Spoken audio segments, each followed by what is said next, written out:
네, 오늘도 북한 관련 소식으로 함께하겠습니다. 고려대학교 남성욱 교수 스튜디오에 나오셨습니다. 교수님 안녕하십니까? 네, 안녕하십니까. 예.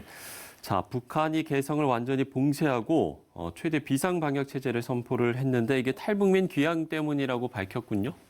네, 아주 특이한 뉴스가 북한으로부터 전해졌습니다. 예. 일단은 이제 개성에서 코로나 바이러스가 나타났다라는 소식이죠. 예. 그동안에 북한은 코로나 바이러스가 사망자는 물론 확진자도 제로라고 주장을 했습니다. 뭐 WHO에서도 북한의 주장을 수용했고요.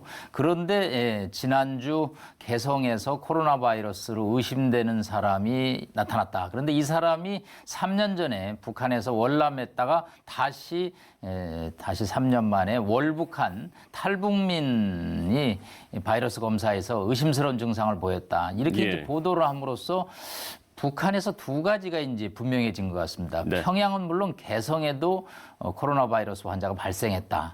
그런데 이거를 남측의 책임으로 돌리는 듯한 보도를 하고 있습니다. 예. 왜냐하면 그동안에 비상 방역 체계에서 북중 국경을 아주 봉쇄를 해서 뭐 철두철미하게 방역을 하고 있다고 그랬는데 이 최남단인 개성에서 바이러스가 발생했습니다.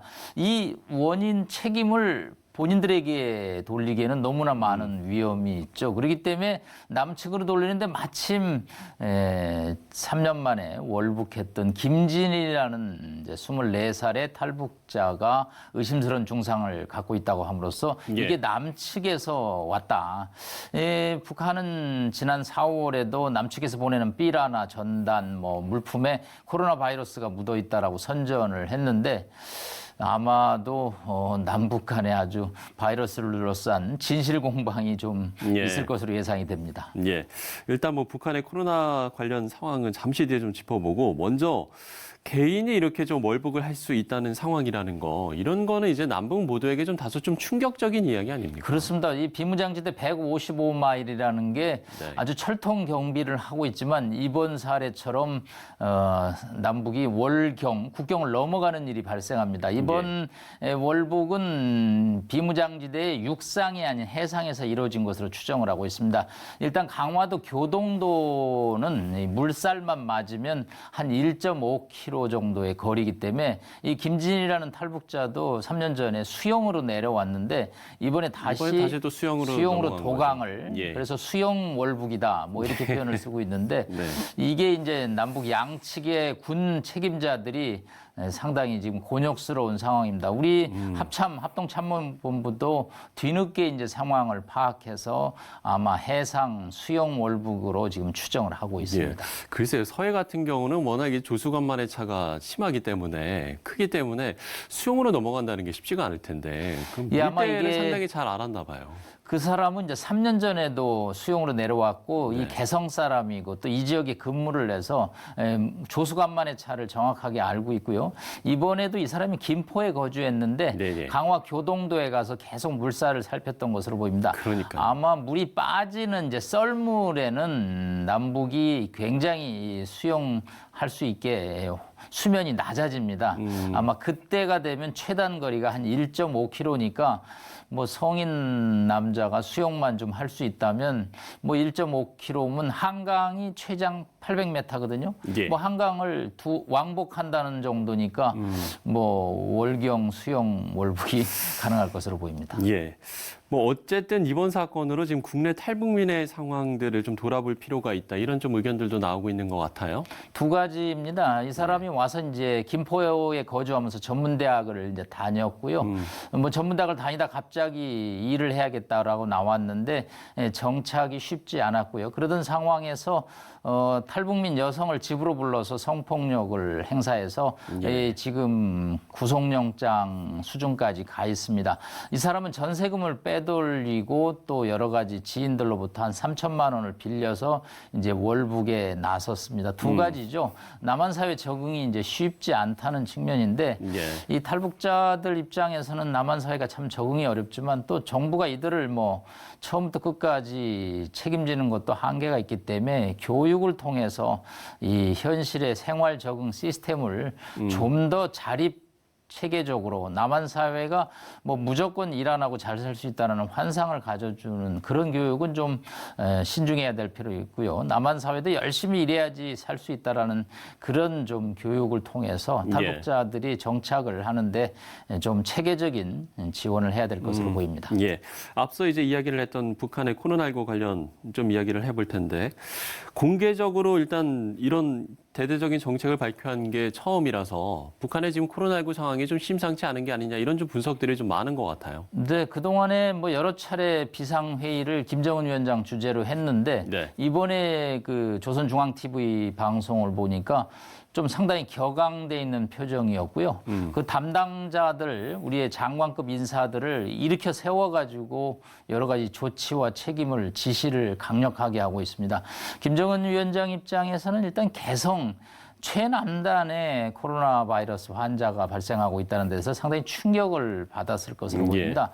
그동안에 뭐 중국의 압록강, 두만강, 북중 국경을 철저히 통제하고 봉쇄해서 경제적으로 어려운 상황이었는데 이게 이제 최남단 개성까지 뚫렸다고 하는 것은 북한 전역이 코로나에서 안심할 수 없다는 측면에서 비상방역이라는 단어를 뭐 쓸 수밖에 없는 상황입니다. 예. 아마도 이번 주에 뭐 북한 관련 뉴스들이 계속해서 나오지 않을까 싶은데 좀 지켜봐야 될 것 같습니다. 자, 미중 갈등 상황도 저희가 짚어보겠습니다. 미국이 휴스턴 주재 중국 총영사관 폐쇄 명령을 내렸는데 파장이 상당히 좀 큰 것 같네요. 네, 사실 뭐 총영사관 폐쇄 명령은 외교관계 단절의 직전 단계일 정도로 최악의 상황입니다. 예, 예. 이 휴스턴은 1972년에 닉슨과 마오의 정상회담 이후에 최초로 개설된 이 총영사관입니다. 상당히 의미가 있죠. 그런데 왜 이 총영사관을 폐쇄할까? 미국 FBI 입장에서는 이 휴스턴 총영사관이 바이러스를 비롯한 미국의 첨단 의학 기술을 빼돌리는 본부의 역할을 했다. 특히 이제 휴스턴은 텍사스 일대에서 MD 앤더슨 병원이라든가 베일러 의대라든가 미국의 유수 의학 시설 센터들이 몰려 있습니다. 예. 아마 휴스턴 총영사관 측에서 이제 거기에 관련되는 의료 첨단 백신 개발 그런 자료들을 빼돌리는 역할을 했다라고 미국이 추정을 하고 있습니다. 예. 이에 대해서 이제 중국 역시 청두에 미국 총영사관 폐쇄로 맞불을 놓고 있습니다. 일단은 처음에는 버텼습니다만은 시진핑 주석이 이제 휴스턴 폐쇄에 이제 동의함으로써 예. 양측이 일단 추방, 맞교환, 맞폐쇄로 격렬하게 대응을 하고 있습니다. 예. 지금 이 미중 갈등이 뭐 대선용이다 이런 좀 이야기들도 나오는 것 같은데요. 교수님께서 이 부분은 좀 어떻게 보세요? 두 가지입니다. 대선용도 되고 대선이 끝나도 지속된다. 무슨 얘기냐면 중국의 국력이 미국의 국력의 70에서 80%까지 육박을 하고 있습니다. 미국 입장에서는 중국을 지금 누르지 않으면 이제 중국이 미국을 뛰어넘을 수 있다라는 위기감을 갖고 있습니다.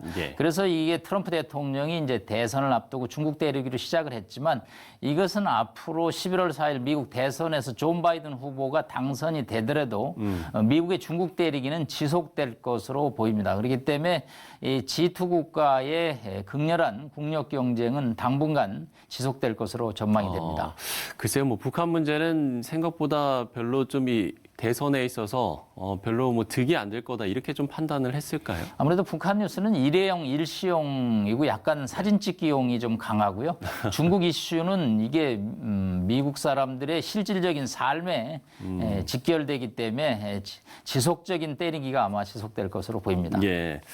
자, 마지막으로 좀 미국 대선 이야기도 좀 저희가 좀 해봤으면 좋겠는데 일단은 지금 여론은 좀 조 바이든 전 부통령의 좀 우세를 좀 점치는 것 같습니다. 근데 저희가 좀 앞서 이제 대선을 좀 돌이켜 보면 당시에도 일단 힐러리 클린턴이 좀 우세하다 이렇게 했지만 결과를 보니까 트럼프 대통령이 당선됐잖아요. 이번에도 좀 글쎄 좀 어떻게 전망을 해볼 수 있을까요? 2016년에 이제 힐러리 클린턴과 이 트럼프 대통령이 붙었습니다. 당시에 한 7 내지 8% 정도 힐러리 후보가 앞섰죠. 뭐 제 기억으로도 거의 다 이제 힐러리 클린턴의 이겼죠. 우세를 점쳤던 것 같아요. 그런데 이제 거기서 간과했던 게 샤이 트럼퍼. 예, 지지 의사를 공개적으로 표명하지 않지만 나 트럼프 지지한다라는 인물들이죠. 그게 미국 중간에 위스콘신, 오하이오, 플로리다 등 이 스윙 스테이트 왔다 갔다 선거 때마다 한 번은 공화당, 한 번은 민주당 하는 그 스윙 스테이트의 샤이 트럼프들이 결국은 전체 투표인 수에서는 졌지만 유권자 선거인단을 이제 가져가는 독식 투표제에서 트럼프 대통령이 앞섰는데 이번에 그러면 샤이 트럼프가 얼마나 있을 것이냐에 관해서 일단 전문가들은 현재 10% 이상 차이가 났고 샤이 트럼프가 2016년 선거보다는 적을 것이기 때문에 여전히 한 51%의 바이든 후보의 우세를 끼치는데 워낙 트럼프 대통령이 예측 불가능한 사람이기 때문에 네. 지금 지난주로 100일을 맞고 있고 이제 한 95일째 들어가고 있는데 11월 3일까지 여전히 10월에 옥토버 서프라이즈, 10월에 뭐 그러니까요. 대반격이라든가 아직도 변수가 남아 있기 때문에 여전히 조심스러운 상황입니다. 95일이면 어떻게 보면 짧은 시간일 수도 있고 어떻게 보면 상당히 긴 시간일 수도 있잖아요. 트럼프 네. 대통령 입장에서는 상당히 긴 시간일 것으로 보입니다. 일단은 지켜봐야 될 것 같습니다. 자, 북한 관련 소식 고려대학교 남성욱 교수와 이야기를 나눠봤습니다. 교수님 오늘 말씀 고맙습니다. 감사합니다.